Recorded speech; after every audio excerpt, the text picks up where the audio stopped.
One of the really great things about the modern generation of assault rifles that have come out lately is that they incorporate a lot of advancements that weren't even thought of back in the days of when the M16 and the AK-47 came out. One great example of that is the G36 battle rifle, where they incorporated the quad rail system and the built-in scope mount, the ambidextrous cocking lever, and the built-in folding stock for if you want to turn it into a CQB gun.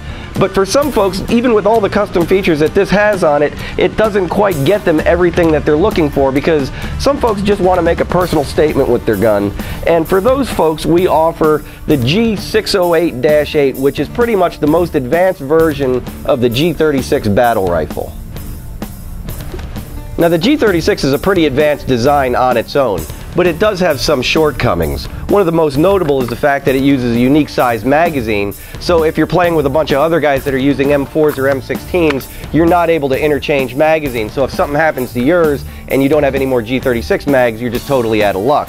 The other problem I see with these is that it has a fixed length stock on it. Sure, you can fold it down if you want to turn it into a CQB gun, but if you want to actually adjust the length of this stock depending on whether you're wearing body armor or something like that, you're not able to do that. So the G608-8 pretty much takes those shortcomings and goes to the next level with it.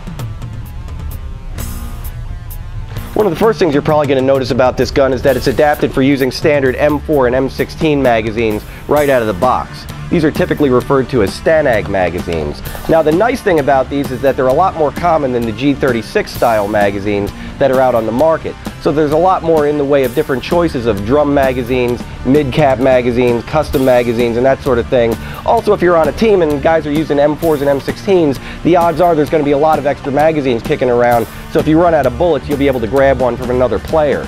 Now, the nice thing about this gun is it comes with this adaptation right out of the box, so you don't have to worry about buying a separate kit in order to upgrade the gun. You can just drop the magazine and go right to work.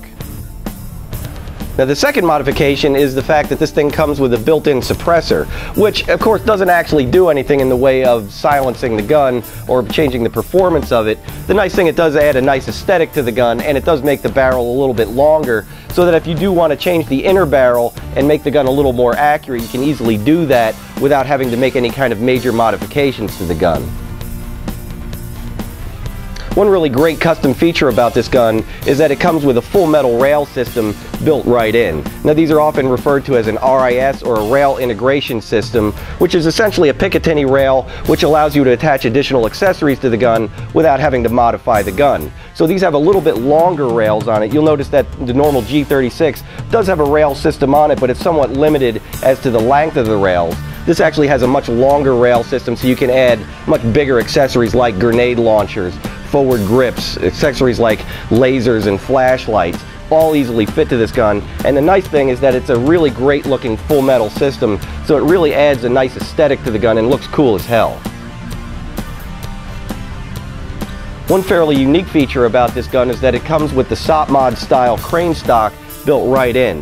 This is nice because it gives you a little more storage in the back, so if you want to bring along extra batteries for your laser or flashlight, they can fit into the back of the stock. But if you get a little more advanced and you want to actually wire the gun to the rear, you could actually move your battery pack from the front handguard to the rear of it and give you a little more room up front.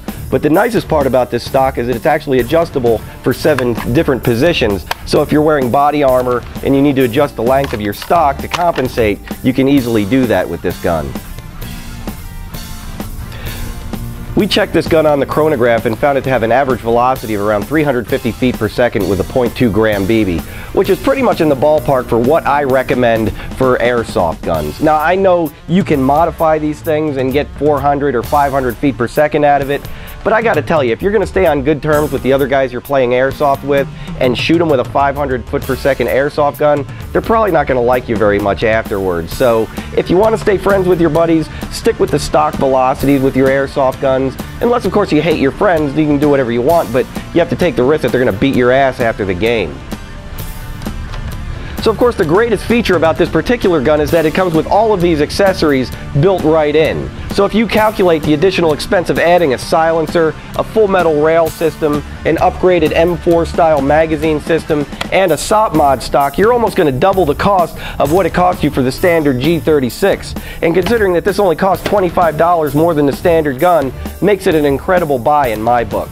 If you want to find out more about this particular gun, go to our website at replayairsoft.com, or best bet, stop in here at the showroom and we'll take a little time to let you try it out for yourself and you'll see exactly what I'm talking about.